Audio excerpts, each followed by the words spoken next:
Hey everyone, welcome back to another video. So in today's video, I wanted to have a discussion about a new event that Last War has announced. Now, apparently this event has already started on some servers. I'm not sure which ones, but it has started.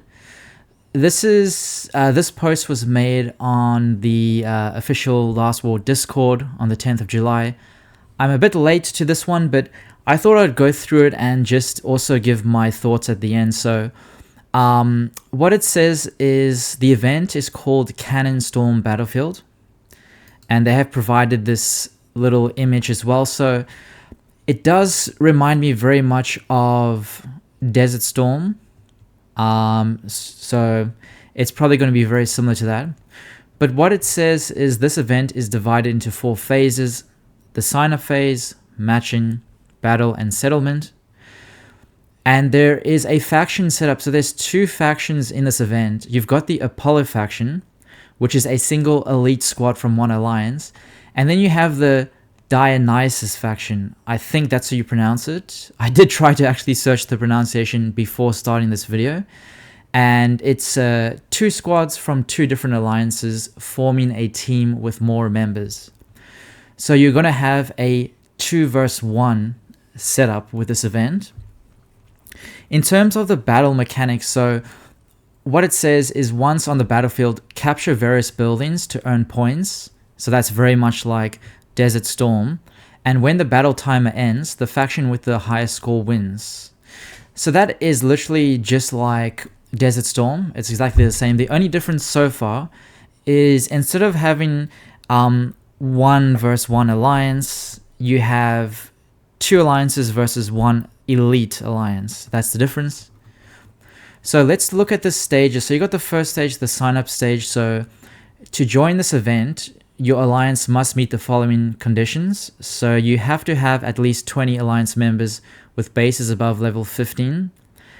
And you need to be in the top 32 alliances by power ranking. And your alliance must be established for at least 7 or more days. And they provided another image. So this is the actual user interface. So you can see how you've got Team A, Team B. You've got the faction Dionysus and the other faction Apollo. So sounds like, or looks very much like Desert Storm, even like with the sign-ups, how you have Team A and Team B. And let's continue through. So it says faction preference setting. Alliance R4 and R5 leaders can choose a preferred faction. Okay, so only your R4s and R5s can choose the faction. It did say that to ensure balanced matchmaking, the final faction assignment may differ from your selected preference. And it's provided an example here. So if a high power alliance chooses the Dionysus faction, but there's no equally strong alliance available for the Apollo faction, the system may reassign them to maintain balance. That I do like the idea of that, because matchmaking is the most important thing for events, because a lot of the times you'll be matched, especially in Desert Storm, with an alliance that is way stronger than you are, and it's just a totally unfair battle.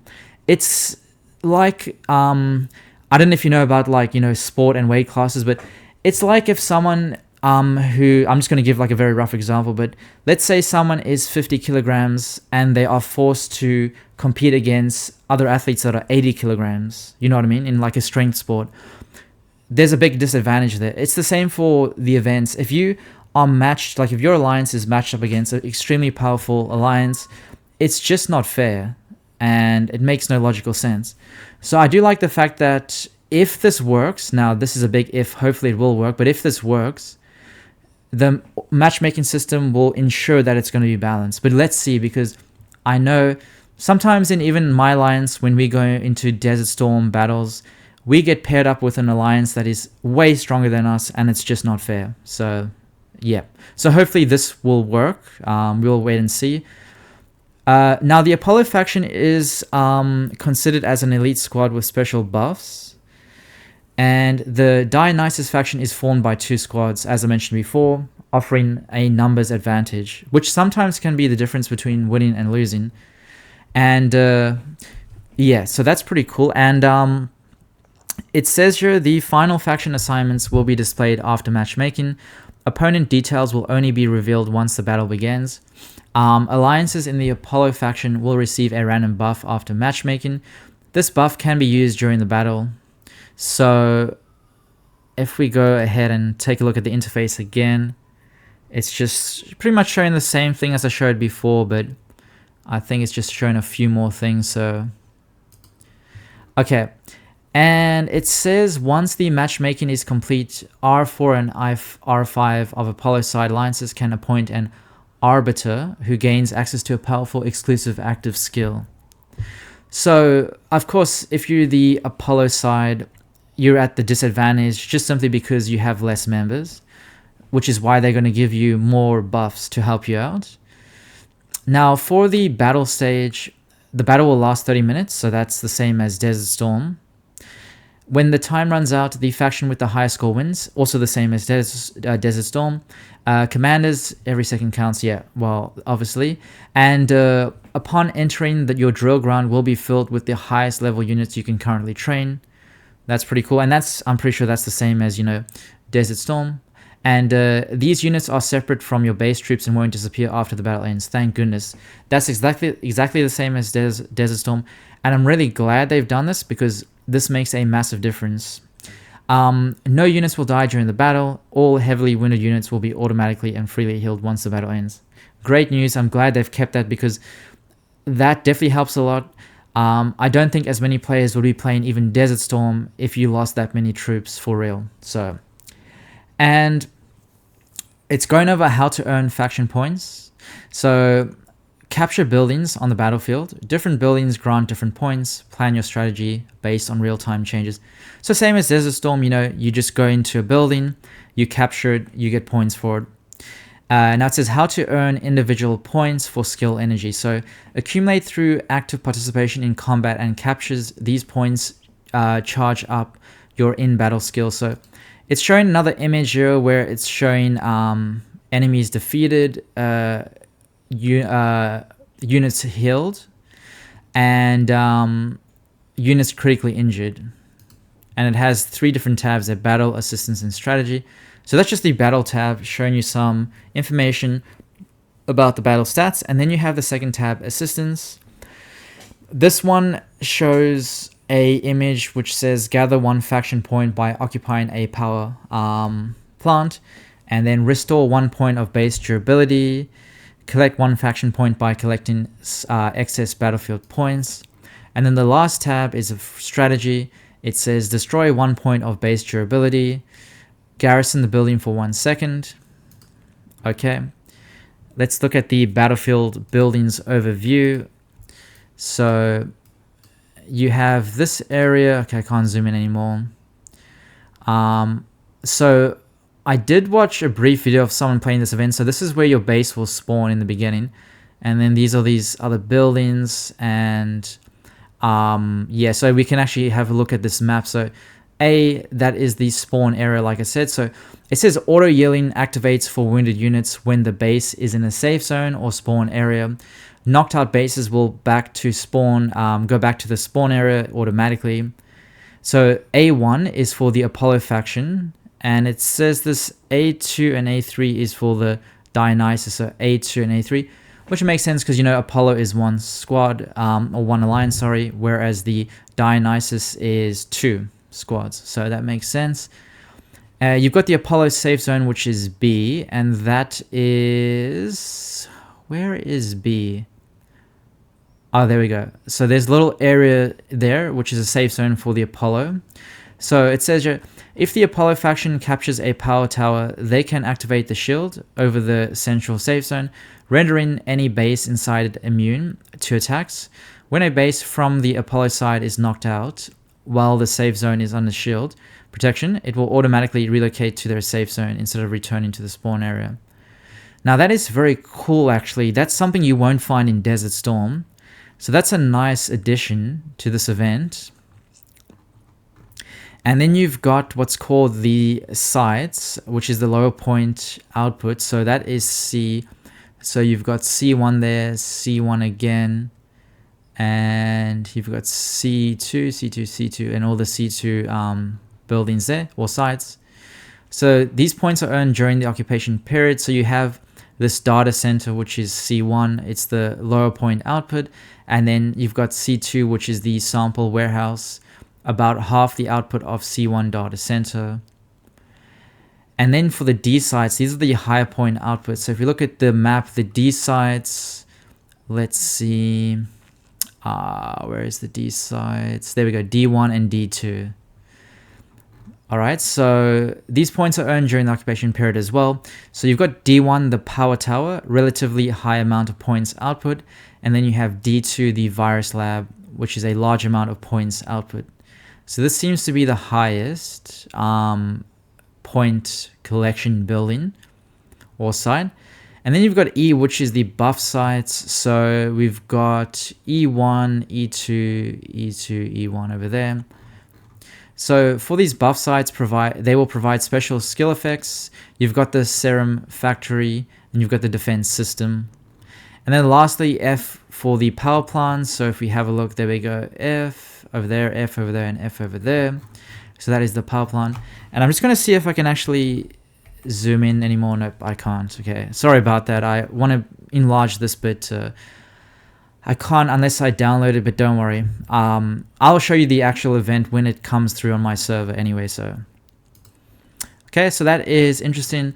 And then let's have a look at the in-battle skills overview. So the Apollo faction has this exclusive skill. So your base teleports and transforms, dealing durability damage to nearby enemy bases upon landing.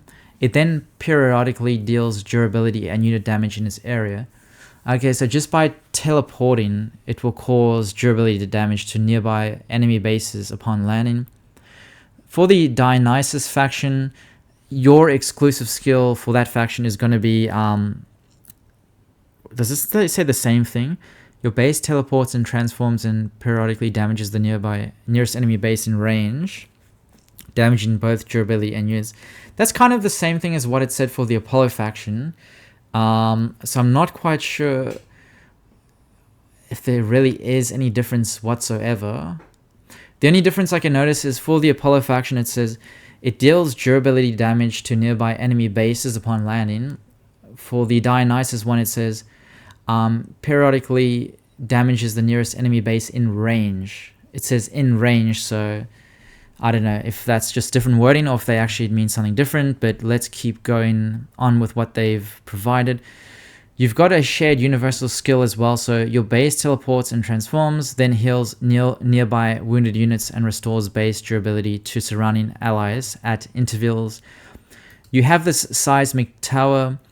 It's a damage skill, so it says after use, the base transforms and relocates directly, dealing 1000 durability damage to surrounding enemy bases upon landing.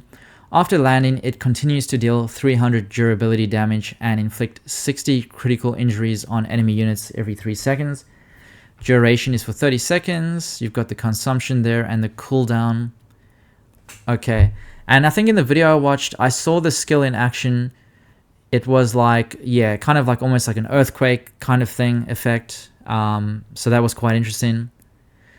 And then you have this other one called the Field Hospital, so it's a support skill. After use, the base transforms and relocates directly. After landing, it will heal 150 wounded units and 300 durability to the surrounding allies' bases every 3 seconds. And it's got the same duration, consumption, and cooldown as the Seismic Tower skill.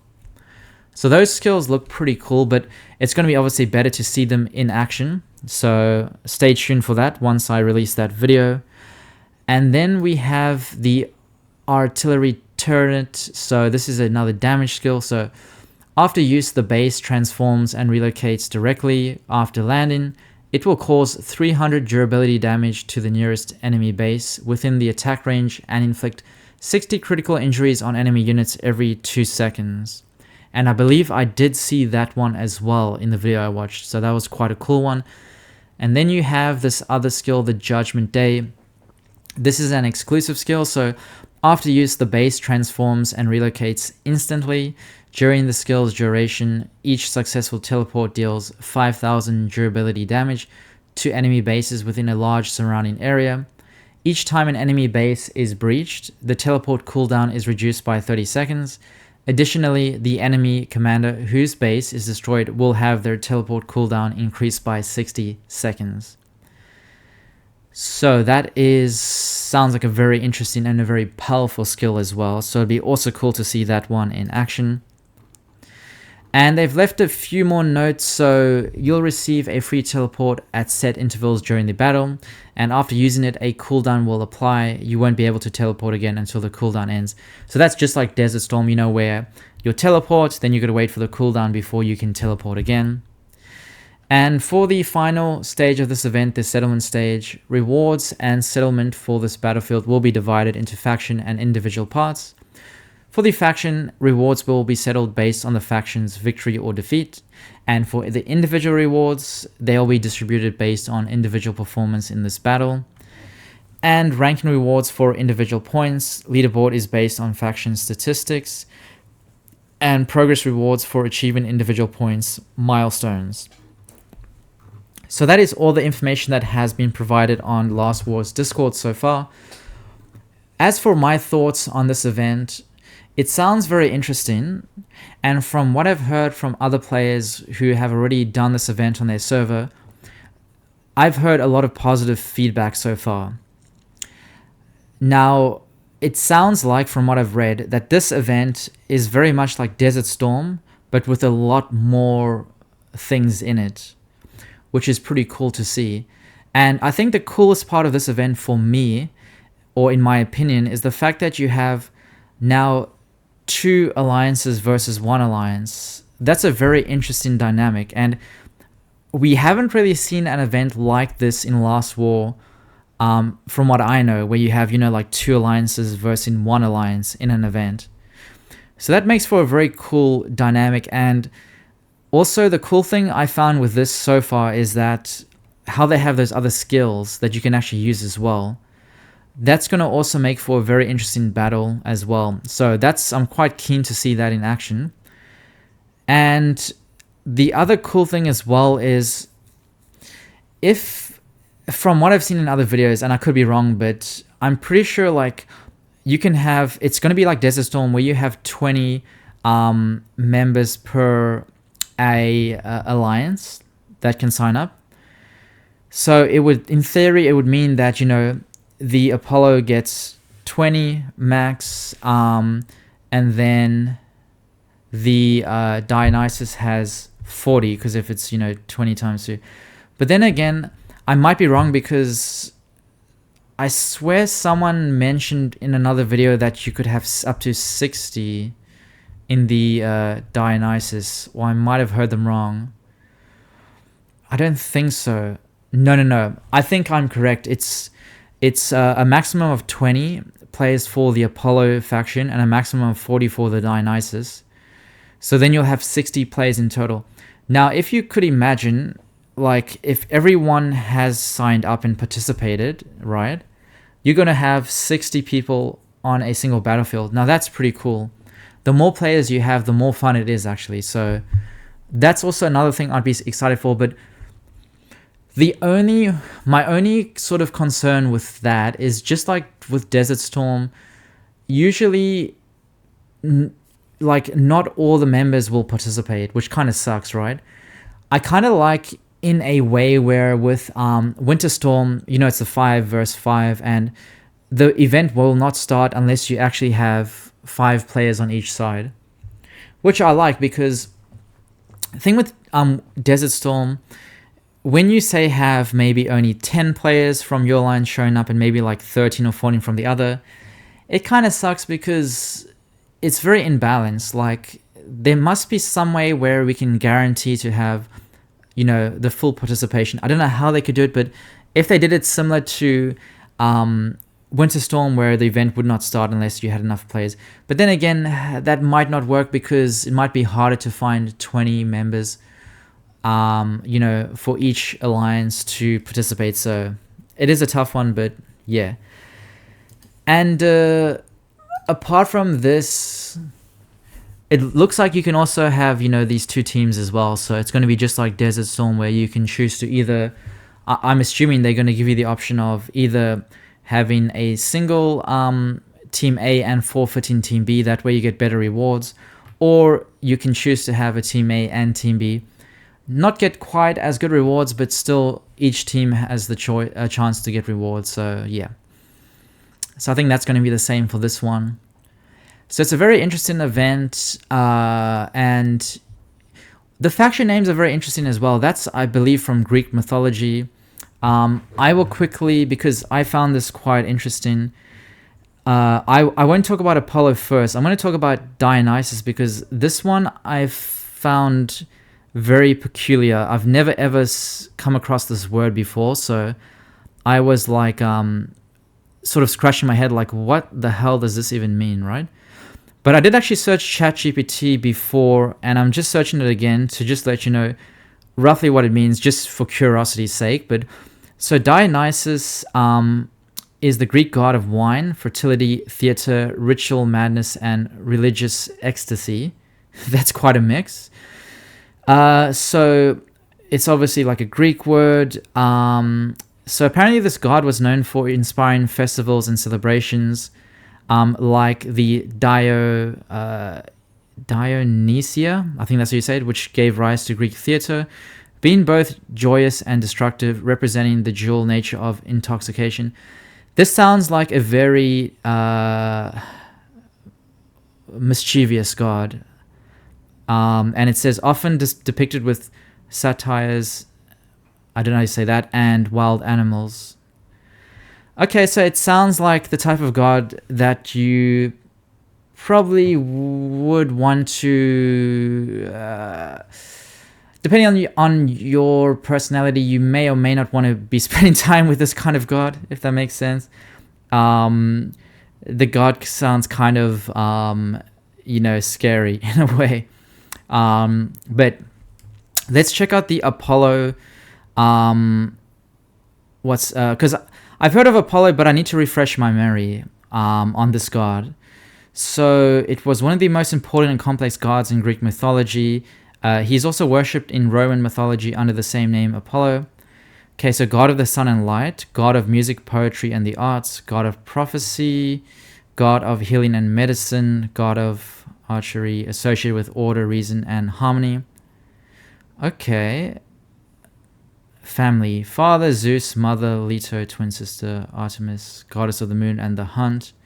Fun fact: Apollo represents the rational, ordered side of the cosmos, often contrasted with Dionysus, who represents chaos and ecstasy. I don't know if it's just me, but it almost sounds like Apollo is the good guy and Dionysus is the bad guy. Not to make a generalization, but that's what it sounds like. Yeah, it kind of sounds like the good and evil sort of thing, right? So that's interesting. So, yeah, but very interesting event. I'm just going to say this quickly. I do like that they're using Greek mythology for the factions, because I do find Greek mythology pretty interesting, although I don't know a lot about it. I played God of War, which was mostly based on Greek mythology in the beginning, and that was pretty cool. And then I believe it changed to like Norse mythology. But yeah, I really enjoy Greek mythology. So this event I'm quite excited for. And like I said, so far from people who have already played this on their server, they've said only positive things about it. So it's looking very promising. But that's the end of this video. So hopefully you found this informative. I will make another video once this event starts on my server, so you can see the gameplay in action. Alright? But thanks for watching, and I'll catch you in the next one.